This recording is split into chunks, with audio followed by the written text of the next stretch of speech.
राधे राधे कृष्णा। नमस्कार प्रिय दर्शकों, आप सभी का बहुत बहुत हार्दिक स्वागत है हमारे इस YouTube चैनल पर।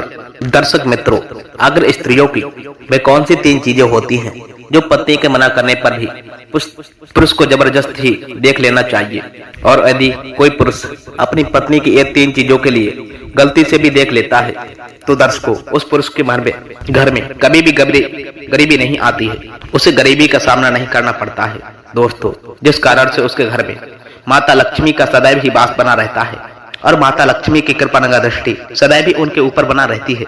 उसका घर भी सदैव खुशियों के वजह से भरा रहता है। प्रिय दर्शक मित्रों, आज के इस वीडियो के माध्यम से हम आपके लिए समझाएंगे कि वह कौन सी 3 चीजें हैं जिसे प्रति एक पतियों के लिए पत्नी के मना करने पर भी जबरदस्त ही देख लेना चाहिए। तो आइए दर्शक मित्रों, आपका ज्यादा समय नष्ट न करते हुए आज की इस रोचक कहानी के लिए शुरू करते हैं। एक समय की बात है, भगवान ब्रह्मदेव अपने कमल के फूल पर विराजमान थे, मुस्कुरा रहे थे और ईश्वर का मन गुगराट कर रहे थे। दर्शकों, तभी अचानक से उनके पास में माता सरस्वती आ जाती हैं। तब भगवान ब्रह्मदेव माता सरस्वती के लिए देखते हैं। तब उस समय पर ब्रह्मा जी ने देखा था कि माता सरस्वती अपने मन में कुछ विचार कर रही हैं, कुछ सोच रही हैं और साथ ही साथ दर्शकों बहुत ज्यादा परेशान भी नजर आ रही हैं। दर्शकों, इस प्रकार से माता सरस्वती के लिए चिंतित देख करके ब्रह्मा जी सरस्वती से कहने लगते हैं, हे देवी सरस्वती, तुम्हें देखकर ऐसा लग रहा है जैसे आप किसी प्रश्न को लेकर के चिंतित विचित दिखाई दे रही हो। भला देवी, हमें बताइए, आप कौन से बात को लेकर के इतनी चिंतित दिखाई दे रही हो? तुम्हारा जो भी प्रश्न है देवी, आप निश्चित होकर के मुझे बताओ, हम आपके लिए आपके सभी प्रश्नों के उत्तर अवश्य ही देंगे। तब भगवान ब्रह्मदेव की बात सुनकर के दर्शकों माता सरस्वती कहने लगती हैं कि हे नाथ, आज मेरे मन में एक विचित्र प्रश्न उठ रहा है और मेरा वह प्रश्न यह है कि आखिर स्त्रियों की वे कौन सी 3 चीजें होती हैं जिसे पत्नी के मना कर पर भी प्रत्येक पुरुष के लिए अपने पत्नी की अवश्य ही देख लेना चाहिए, और वे 3 चीजों को देखने वाला व्यक्ति कभी भी अपने जीवन काल में गरीब नहीं रहा करता है। तब ब्रह्मदेव भगवान माता सरस्वती से कहते हैं कि हे सरस्वती, आपके द्वारा किया गया यह प्रश्न वास्तव में बहुत ज्यादा विचित्र है, किंतु देवी, तुम्हारा यह प्रश्न समस्त मनुष्य जाति के लिए बहुत ही ज्यादा उपयोगी भी है। और आज आपने अपने इस एक प्रश्न को पूछ करके ऐसा लग रहा है देवी कि पूरी मानव जाति का कल्याण कर दिया है। लेकिन देवी सरस्वती, मैं आपके लिए आपके इस प्रश्न का उत्तर देने से पहले आज मैं आपके लिए एक ऐसी अत्यंत महत्वपूर्ण कहानी सुनाना चाहता हूँ, जिस कहानी के लिए आप शुरू से अंत तक मन लगा करके सुनना होगा। क्योंकि देवी सरस्वती, आपको मालूम है कि आधा अधूरा ज्ञान किसी भी काम का नहीं हुआ करता है, और आधा अधूरा जो ज्ञान होता है देवी, वह मनुष्यों के लिए घातक साबित होता है। फिर उसके बाद में दोस्तों माता सरस्वती भगवान ब्रह्मदेव से कहने लगती हैं कि हे नाथ, आज मैं आपके लिए विश्वास दिलाती हूँ कि आपके द्वारा बताई गई इस कथा को शुरू से लेकर मैं अंत तक अवश्य पूरा सुनूंगी, और इस कथा को सुनने के बाद में पूरे ब्रह्मांड में इसका प्रसारण भी करूंगी। दर्शक मित्रों, अब भगवान ब्रह्मदेव माता सरस्वती से कहने लगते हैं कि हे देवी, ये प्राचीन समय की बात है। किसी नगर में एक किसान रहा करता था। वह किसान अपने आर्थिक परिस्थितियों से बहुत ही ज्यादा गरीब था। वो इतना ज्यादा गरीब था कि उसके घर में खाने पीने का कोई सामान भी नहीं था। यहाँ तक कि दोस्तों बेचारा इतना गरीब था कि उसे पहनने के लिए भी कोई वस्त्र नहीं था। वह बेचारा गरीबी के कारण एक ही वस्त्र के पहने रहा करता था, और वह बेचारा गरीब किसान अपनी पत्नी से बहुत भी ज्यादा अधिक प्रेम किया करता था। किंतु उस किसान की पत्नी के लिए अपनी सुंदरता और रूप जवानी पर बहुत ही ज्यादा अहंकार भी था। दोस्तों, अपने इसी घमंड के कारण वह अपने घर में अपनी ही चला करती थी, अपनी मनमानी किया करती थी। इसलिए बेचारा वह किसान पत्नी की इन हरकतों को देख करके बहुत ज्यादा अधिक परेशान भी रहने लगा था, क्योंकि अब उसकी पत्नी उससे बात पर दोस्तों लड़ाई झगड़ा किया करती थी। इस प्रकार से दर्शकों उसके घर में प्रतिदिन कलेश उत्पन्न होने लगे थे। साथ ही साथ दर्शकों उसकी पत्नी भी उसको ताने भी मारा करती थी। उसके पत्नी ताने मारते हुए कहती है कि तुम्हारे पास में कुछ भी नहीं है, तुम तो कंगाल हो गए और भिखारी हो गए हो। पता नहीं मेरी बुद्धि में क्या आया था जो मैंने तुमसे विवाह कर लिया था। इस घर में ना तो पीने के लिए पानी है और ना ही खाने के लिए भोजन है, और ना ही ठीक तरीका से पहनने के लिए कोई वस्त्र है। भला ऐसे में मैं करूं तो करूं क्या? तुम तो अब को भी काम के लायक भी नहीं रह गए हो, कोई काम भी धंधा नहीं किया करते हो। दर्शक मित्रों, अपने पत्नी की इस मुख से बातों को सुनने के लिए बहुत ही ज्यादा दुख होने लगता था, बुरा लगने लगता था, परंतु बेचारे किसान के लिए समझ में नहीं आ रहा था। आखिर उसके साथ में गरीबी आने के बाद बावजूद भी ऐसा क्यों हो रहा था। इसीलिए दोस्तों वह किसान बेचारा मन में बेचारा हताश निताश रहने लगा था। इसी चिंता के कारण से किसान का मन जो था किसी भी कार्य में नहीं लग रहा था। दोस्तों अब तो धीरे धीरे करके उस बेचारे के दिन इतने ज्यादा खराब आ गए थे कि वह और भी ज्यादा गरीबी का सामना करना पड़ रहा था। इसलिए किसान के लिए दोस्तों अपने सभी खेतों के लिए बेचना पड़ गया था। परंतु खेती बेचने के बावजूद भी दोस्तों किसान गरीबी में भी कोई भी सुधार नहीं आ रहा था, जिसके कारण दर्शकों किसान बेचारा बहुत ज्यादा अधिक परेशान हताश निराश रहने लगा था। दर्शक मित्रों, एक समय की बात है, वह किसान बेचारा अपने किसी कार्य की वजह से दोस्तों वह बाहर जा रहा था। तभी अचानक से उसने देखा था कि एक महात्मा जी अपने कुटिया के सामने विराजमान थे, ईश्वर की आस्था में लीन थे। तब वहीं पर खड़े होकर के वह किसान दर्शकों अपने मन में कुछ सोच विचार करने लगता है। भगवान ब्रह्मदेव समझाते हैं देवी सरस्वती। वह किसान मन में सोच रहा था उन संत महात्मा को देख करके कि यह महात्मा तो कोई मुझे दिव्य मालूम पड़ रहा है, क्यों ना मैं इनके पास में चल करके देख लूं। हो सकता है शायद ये भगवान महात्मा जी मुझे मेरी इस परासिनी से छुटकारा दिलवा दे। इसे सोचकर वह किसान वह सन्यासी महात्मा के पास में पहुंच जाता है और दोनों हाथों को जोड़ करके दर्श को बहुत जोर जोर से रोने लग जाता है, विलाप करने लगता है। उस किसान का रुदन सुनकर के दर्श को सन्यासी महात्मा जी कुछ देर बाद अपने आंखों के लिए खोल देते हैं और सन्यासी ये देखते हैं दर्शकों कि उनके सामने एक युवक बैठा हुआ है जो मन में बड़ी ही चिंता लिए हुए, जो बहुत जोर जोर से रो रहा है। दोस्तों उसके बाद में यह महात्मा जी उस किसान से कहने लगते हैं कि हे मालिक और हे पुत्र, तुम कौन हो और कहां से आए हुए हो और इस तरीके से आप क्यों रो रहे हो। तब वो सन्यासी महात्मा की बात सुनकर के दर्शकों वह किसान हाथ जोड़ करके महात्मा जी से कहने लगता है कि हे भगवान, मैं इस नगर का एक गरीब किसान, इसी वजह से मैं विलाप कर रहा हूँ, जो कि मेरी पत्नी है। वह मुझसे दिन रात सुबह शाम लड़ाई झगड़ा करती रहती है और वह मुझे ताने मारता करती है कि तुम्हारे पास में भाई क्या है, तुम तो बेकारी कंगाल हो गए हो। इस घर में खाने पीने के लिए और पहनने के लिए भी कुछ भी नहीं बचा है। पता नहीं मेरे दिमाग में भाई क्या आया था और मैंने ऐसे व्यक्ति के साथ में विवाह कर लिया है। मेरी पत्नी भी मुझे ऐसे ताने मारा करती है, लेकिन मुनिवर मैं बहुत ज्यादा मेहनत किया करता हूँ, फिर भी मैं इतनी मेहनत मजदूरी करने के बाद भी दोस्तों थोड़ा सा भी धन कमा पा रहा हूँ, जिससे मैं अपने परिवार का पालन पोषण कर रहा हूँ।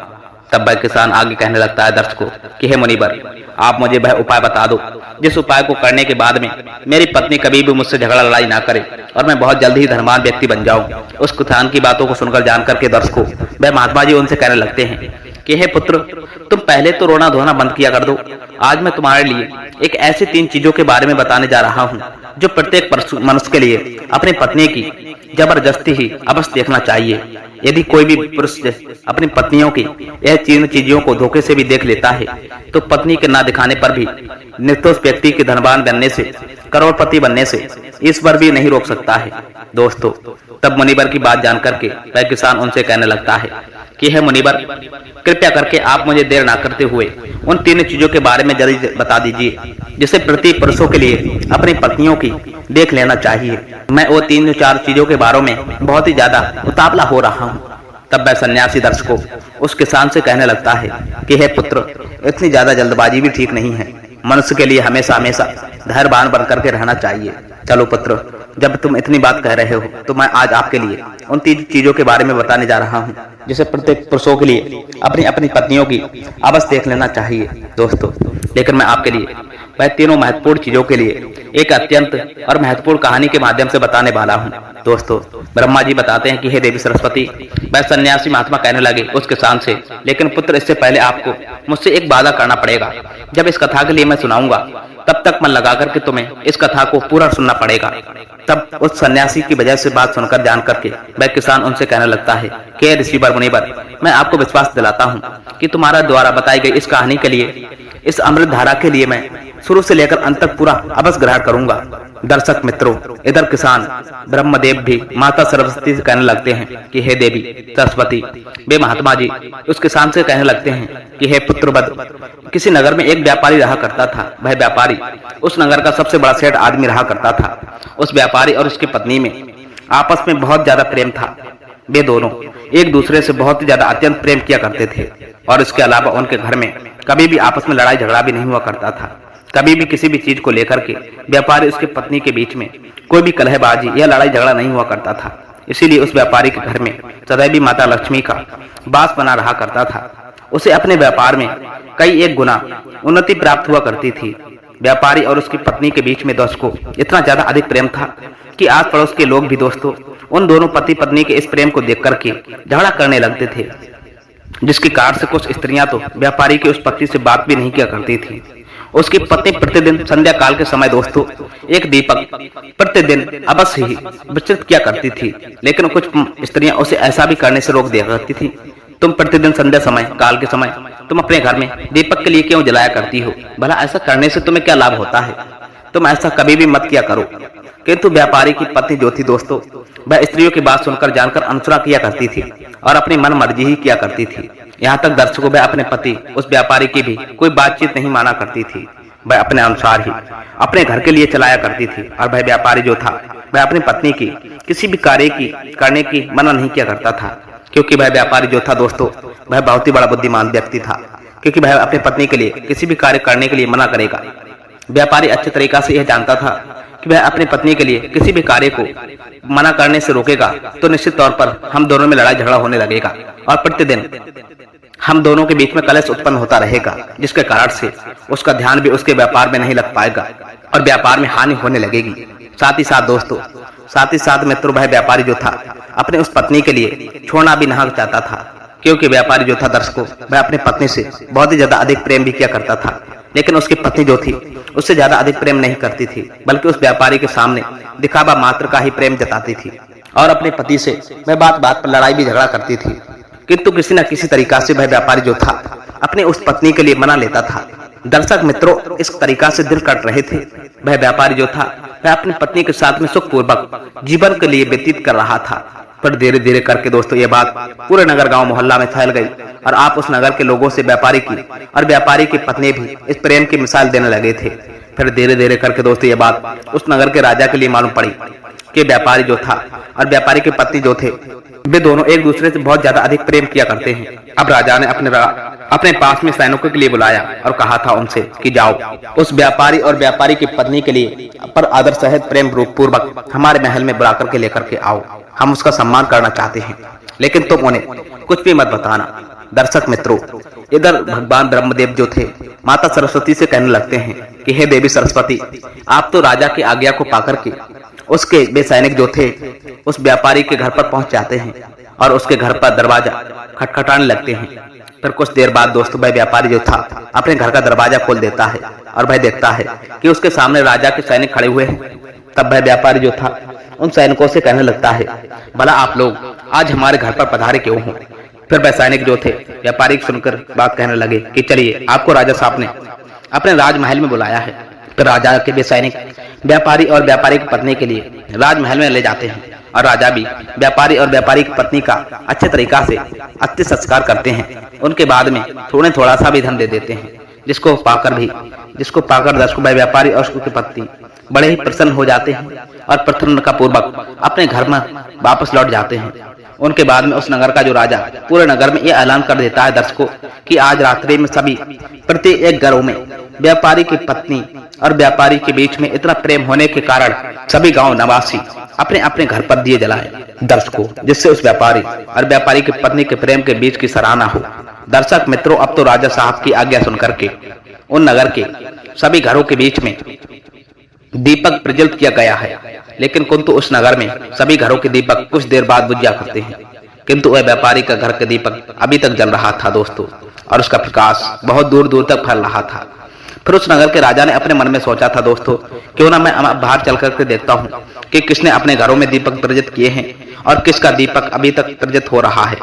इतना अपने मन में सोच करके वह राजा दोस्तों अपने महल से बाहर निकल करके उस नगर के तरफ देखने लगता है, तो उसे दिखाई देता है दोस्तों, दिखाई देखने से कि उस नगर में किसी के घर में भी कोई दीपक नहीं जल रहा है, लेकिन उस व्यापारी के घर में जला हुआ दीपक अभी तक जल रहा है।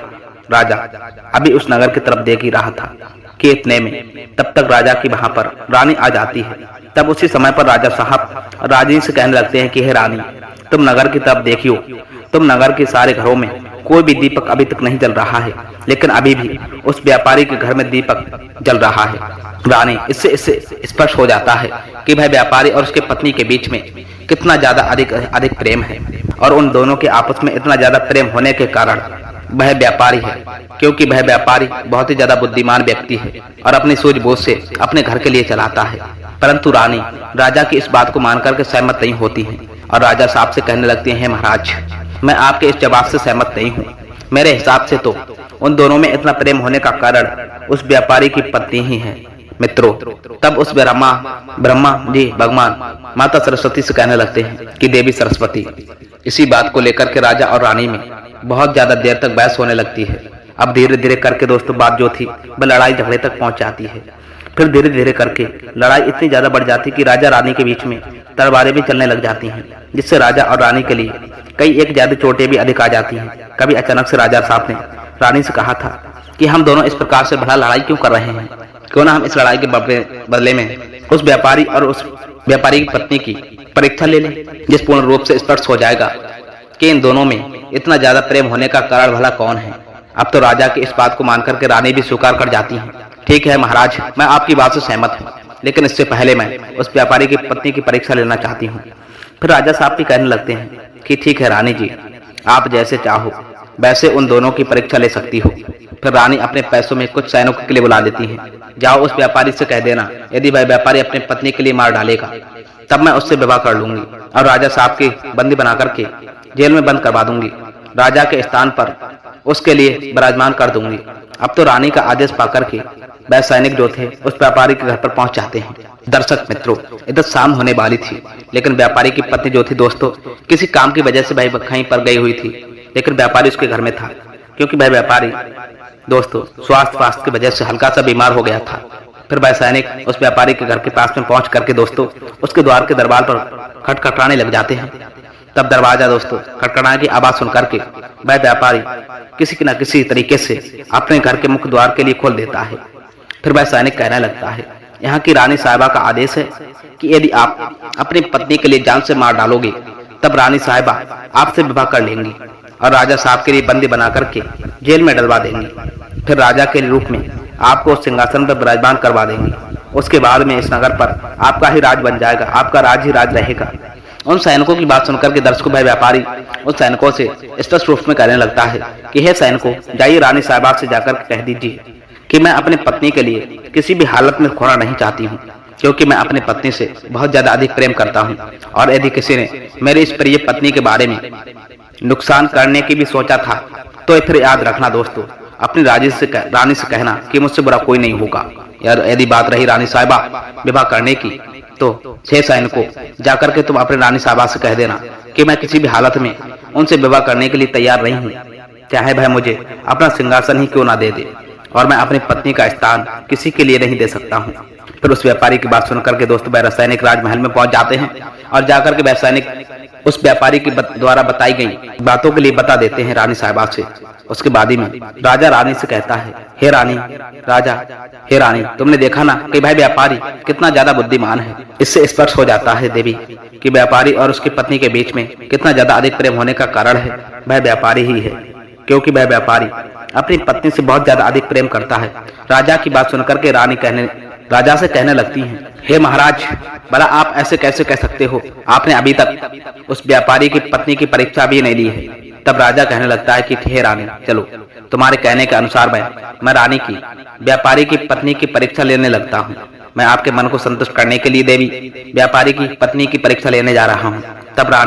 तब दोस्तों राजा साहब कुछ सैनिकों के लिए अपने पास बुलाता है और सैनिकों से कहता है कि जाओ इस नगर में रहने वाले उस धनवान व्यापार करने वाले व्यक्ति की पत्नी से जाकर के कहना, यदि वह अपनी पत्नी के लिए मौत के घाट उतार देगी तो उसके लिए मैं अपने रानी के रूप में स्वीकार कर लूंगा और उसके बाद में उसके लिए सदैव ही मैं अपने महलों में रानी बना करके रखूंगा। दर्शक मित्रों, तब भगवान ब्रह्मदेव माता सरस्वती से कहने लगते हैं कि हे देवी सरस्वती। अब इधर भाई महात्मा जी उसके सामने से कहने लगते हैं कि हे पुत्र, अब तो राजा की आज्ञा पाकर के उसके वह सैनिक व्यापारी की घर के पास में निकल जाते हैं। और व्यापारी के घर पर पहुंच करके दोस्तों जब वह सैनिक उस व्यापारी के घर पे पहुंच रहे थे तब वह देखते हैं कि उस व्यापारी की जो पत्नी थी वह पानी लेकर के आ रही है। और जब व्यापारी की पत्नी वे सैनिकों के पास पहुंच जाती है तब जाकर के सैनिक व्यापारी की पत्नी से कहने लगते हैं कि हमारे यहाँ के राजा साहब ने आदेश दिया है, यदि आप अपनी पति के लिए मौत के हाथ उड़ा दोगी तो राजा साहब तुमसे विवाह कर लेंगे और उनके बाद में तुम्हें राजा साहब पट्टानी बना करके रखेंगे अब तो राजा साहब की सैनिकों के मुख से बात सुनकर के व्यापारी की पत्नी कहने लगती है, दोस्तों यदि राजा साहब मुझसे विवाह करने के लिए तैयार हैं तब तो बहुत अच्छी बात है, और इससे अच्छे मैं पत्नी के लिए मार डालती हूँ। अब तो व्यापारी की पत्नी अपने मन में ऐसा सोच करके उन सैनिकों से कहने लगती है, दोस्तों ठीक है सैनिकों, तुम जाओ, राजा साहब से कह देना मैं अपने पत्नी के लिए और मैं अपने पति के लिए मौत के घाट मार दूंगी, मैं ऐसा करने के लिए बिल्कुल तैयार हूँ। तब वे सैनिक कहने लगते हैं, दोस्तों कि बताइए लेकिन राजा साहब के लिए पता कैसे चलेगा कि तुमने अपने पति के लिए मौत के घाट उतार दिया है। फिर व्यापारी की पत्नी उस सैनिकों से कहने लगती है कि संध्या काल के समय में मैं जो दीपक के लिए मैं प्रतिदिन जलाती हूँ, उसके थोड़ी देर बाद मैं अपने पति की मौत के घाट उतार देने के बाद और राजा साहब के लिए शाम के समय का वह दीपक बुझा करके इशारा मैं बता दूंगी दर्श को। उस व्यापारी की पत्नी की ऐसी बात सुन करके राजा साहब के पास में वह सैनिक पहुंच जाते हैं और राजमहल में पहुंच करके दोस्तों राजा साहब से कहने लगते हैं कि हे महाराज, व्यापारी की वही पत्नी अपने पति व्यापारी के लिए जान से मारने के लिए तैयार हो गई है, आपकी शर्त उसने मंजूर कर ली है। जब रानी ने यह बात सुनी तो इस बात को सुनकर के रानी के लिए स्त्री जात से नफरत होने लगी थी। दोस्तों तब राजा ने रानी से कहा था, हे रानी साहिबा, ये समय इस वक्त ज्यादा सोचने और समझने का नहीं है, हमें उस व्यापारी की जान बचाने के बारे में सोचना चाहिए, क्योंकि उसकी पत्नी जो है बड़ी ही उल्टा और निर्दयी है, वह निश्चित तौर पर अपने पत्नी व्यापारी और अपने पति को मार देगी। कि रानी आज हम दोनों की वजह से उस व्यापारी बेचारे की प्राण संकट में फंस गए हैं। फिर राजा तुरंत उन सैनिकों से कहने लगता है कि जल्दी से जाओ और जाकर के उस व्यापारी की पत्नी से कह देना कि वह व्यापारी के लिए ना मारे। तब राजा का आदेश पाकर के वह सैनिक दौड़ते हुए उस व्यापारी के घर पर पहुंच जाते हैं। दोस्तों तब वह सैनिक जाकर के देखते हैं कि व्यापारी की पत्नी ने उस व्यापारी के लिए दिन में ही मौत के घाट उतार दिया है। तब वह सैनिक व्यापारी की पत्नी के लिए डांटते हुए कहते हैं कि तुमने तो हमसे कहा था कि तुम अपने पत्नी व्यापारी के लिए शाम के समय मौत के घाट उतार दोगी, लेकिन ये बताइए तुमने अपनी पत्नी के व्यापारी के लिए भला दिन में क्यों मार डाला है। तब राजा को उस सैनिकों की बात सुनकर के उस व्यापारी की पत्नी उस सैनिकों से कहती है कि मुझे तो अपने पत्नी के लिए मारना ही था और मैं उस दृश्य के लिए बहुत पहले ही मारना चाहती थी। मेरे घर के आसपास कोई गांजा भाग नहीं है, नहीं तो मैं इसे गांजा भाग पे आकर के ही मार डालती, परंतु मुझे कोई भी सही अवसर नहीं मिला था जिससे मैं उसे मौत के घाट उतार सकती थी, इसलिए मैं इसे दुष्ट के लिए कभी मार नहीं पाई। इसलिए मैंने सोचा था कि ये सही मौका है, सोते समय पर मैंने अपने पति के लिए मौत के घाट उतार दिया है, और दीपक की रही बात तो शाम होते ही दीपक बुझा दूंगी। तब व्यापारी की पत्नी आगे कहने लगती है, दोस्तों तो सैनिकों मैंने अपने पति व्यापारी के लिए मौत के घाट उतार दिया है, अब राजा साहब मुझे अपनी रानी बनाने के लिए तैयार हैं क्या। तब सैनिकों ने कहा था, ये तो आप चल करके महल में राजा साहब से ही जाकर के पूछ लीजिएगा। तब व्यापारी की पत्नी और वह सैनिक राजमहल में पहुंच जाते हैं। दोस्तों तब जाकर के सैनिक राजा को सारी बात बता देते हैं, जिस सुनने के बाद राजा साहब बहुत ज्यादा क्रोध आ जाता है और व्यापारी की पत्नी को बंदी बना करके जेलों में डलवा देते हैं। दर्शक मित्रों, भगवान ब्रह्मदेव जी भी माता सरस्वती से कहने लगते हैं कि हे देवी सरस्वती, वे महात्मा जी उनके सामने से कहने लगते हैं कि हे पुत्र, चलो अब मैं तुम्हारे लिए वे तीनों चीजों के बारे में बता देता हूँ, जिसे प्रत्येक पुरुष के लिए अपनी पत्नी की चीज वह देखना चाहिए और जिसे देखने के बाद में कभी भी उसके घर में कलेश नहीं होता है। तो पहली चीज पुत्र ये रहने वाली है कि अपनी पत्नी की ये देखना चाहिए कि तुम्हारी पत्नी कहाँ आ रही है और कहाँ जा रही है, वो किससे मिल रही है, किससे बातचीत कर रही है। जो भी पुरुष अपनी पत्नी की ये तीनों चीजों को देख देता है तो उसके घर में कभी भी कलेश उत्पन्न नहीं होता है और उसका अपनी पत्नी का निरंतर भी बना रहता है। दूसरी चीज पुत्र यह रहने वाली है कि दूसरी चीज प्रत्येक पुरुष के लिए अपनी पत्नी की अवस्था देखना चाहिए, वह है भाषा, बोलचाल। प्रत्येक पुरुषों के लिए अपनी पत्नी की भाषा और बोलचाल के लिए देखना चाहिए कि उसकी बोलचाल के लिए रंगच कैसी है और अपनी पत्नी की बात मानती है या नहीं मानती, उसकी इज्जत करती है या नहीं करती। इस चीज के लिए भी प्रत्येक पुरुषों के लिए अपनी पत्नी की चीज अवस्था देखना चाहिए। तीसरी चीज है दोस्तों, प्रत्येक पुरुष को अपनी पत्नियों की चाल चलन अवस्था देखना चाहिए। जो भी पुरुष अपने पत्नी के चाल चलन हाव भाव के लिए देखता है और अपनी पत्नी के लिए नियंत्रण में रखता है तो उस घर में कभी भी कलेश नहीं होता है।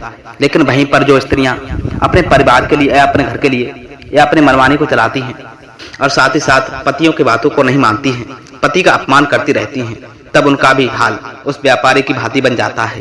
दर्शक मित्रों, अब भगवान ब्रह्मदेव माता सरस्वती से कहने लगते हैं कि हे देवी सरस्वती, अब तो आपको अपने सभी प्रश्नों के उत्तर मिल ही गए होंगे। तब ब्रह्मा जी की बात सुनकर के दोस्तों माता जी सरस्वती कहती है, हाँ प्रभु, आप इस कथा को सुनने के बाद में मुझे हमारे प्रश्नों के उत्तर मिल गए हैं। तो दर्शक मित्रों, ये वीडियो आपको कैसा लगा हमें कमेंट के माध्यम से अवश्य बताएं। यदि वीडियो पसंद आई हो तो सर्वप्रथम वीडियो को लाइक प्रदान करना, चैनल को भी दोस्तों सब्सक्राइब करने की कृपा करना, क्योंकि हम दोस्तों इस चैनल पर संपूर्ण ज्ञान इस यूट्यूब चैनल पर नए नए ज्ञानवर्धक कहानी लेकर के आते रहते हैं। इसलिए दर्शक मित्रों, एक सब्सक्राइब का आप प्रत्येक सदस्यों से हमें एक सपोर्ट चाहिएगा। तो दर्शक मित्रों, ये वीडियो यहीं पर समाप्त हो जाती है। हम मिलते हैं अगले फिर ज्ञान चर्चा के साथ में फिर नेक्स्ट वीडियो में। तब तक के लिए आपका दिन शुभ हो और मंगलमय हो। जय श्री राधे राधे कृष्णा। और आप लोग भी कमेंट बॉक्स में लिख कर जाना, इससे प्रभु की कृपा आपको बस प्राप्त होगी दोस्तों।